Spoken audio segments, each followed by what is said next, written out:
Understanding how to manage human resources will be key to your success as a business leader. Believe it or not, many business people with great business strategies, plans, and products fail because they do not fully grasp the importance of human resource management. Thomas J. Watson, the founder of IBM, said, "You can get capital and erect buildings, but it takes people to build a business." Managers use a lot of words to describe how valuable people are to their organizations. Human resources, human capital, intellectual assets, and talent all imply that people play a vital role in business success. No matter what part of the business you're dealing with, whether it's figuring out where to put a new plant, designing a new product, formulating your strategy, or developing a cost structure, every single business issue ultimately becomes a people issue. At the heart of it, you've got to have people with the right skills, opportunities, and motivation to face those challenges and achieve business success. This is the essence of human resource management, to manage people in a way that drives business success.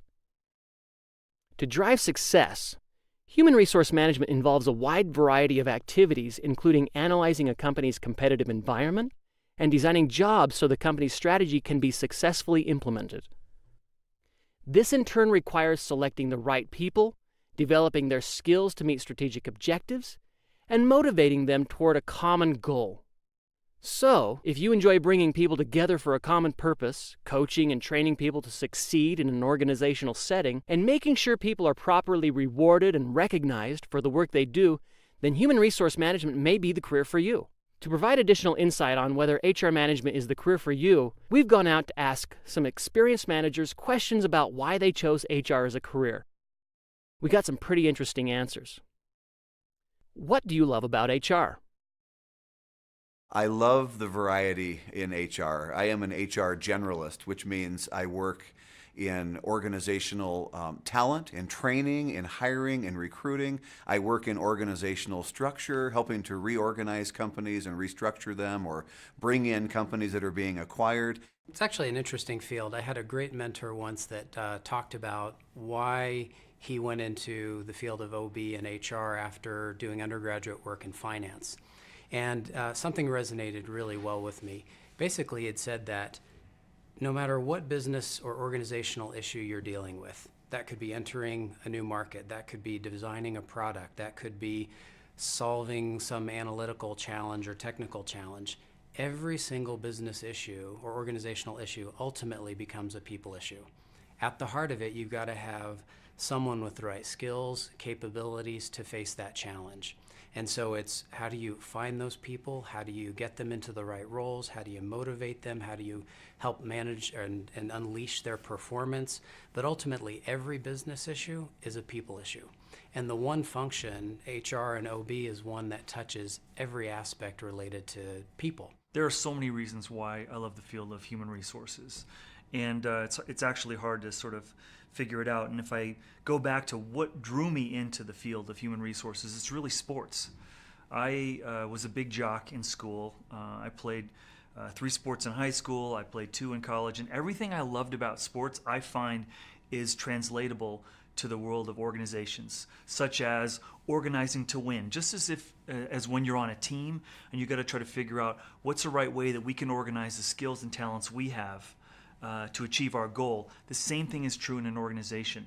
When you're in organization development and human resources, you're getting a chance to figure out how do we assemble the people and the resources and the assets we have to win in the markets that we want to win in, to put the best people in the best roles that amplify their skills and their strengths.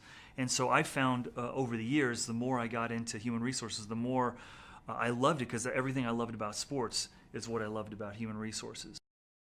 Why would you want to work in HR? I knew ever since I was an undergrad that I wanted to go into consulting, and I knew I really wanted to go into consulting around leadership development, executive coaching, organizational behavior, and organizational design, because in my experience, having had jobs through high school and through college, I knew most of the challenges in an organization were with the people. Organizations have figured out how to make products. They haven't figured out how to rally people around a cause. Of course, HR is a fun and exciting area to work in, but what will you get from studying organizational behavior and human resource management in school? What skills will you develop to help effectively manage people and drive business success? What do I get from studying HR?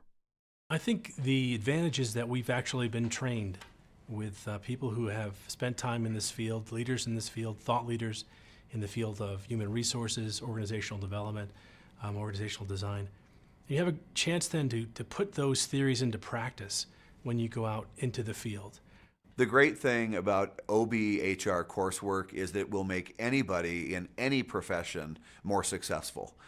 In fact, we've done a study at General Mills of the things that derail a person's career, and it's usually the OB HR competencies that are the great derailers. So even if I'm planning to be a finance director or a marketing VP, if I learn about the HR skills, communication, collaboration, innovation, understanding the organization, being empathetic and listening to the organization, all those things that HR has kind of an upper hand in, it will make anybody's career more successful. What is the most useful skill you learned from studying HR? So for me, it hasn't necessarily been a skill that's been most useful for me in my work. It's been a mindset. And the reason I say that is because the mindset that people have when they're dealing with a talent is that if people aren't doing something right, it's a motivation issue. And, these lazy people, or I have the wrong people in the job. But a lot of times there are mechanisms set up within an organization. So the structure can influence, processes can influence why people aren't successful. But they'll look at people as, shame on them, they're not doing the right thing. But the really, really interesting and fascinating thing, and the mindset I think you have to have, is to look at an organization as a system and look at how things are influencing that system. Because so many times you'll figure out that it's that system, it's not the individual that's creating the outcome. And if you can change the system, the individual within the system will change as well.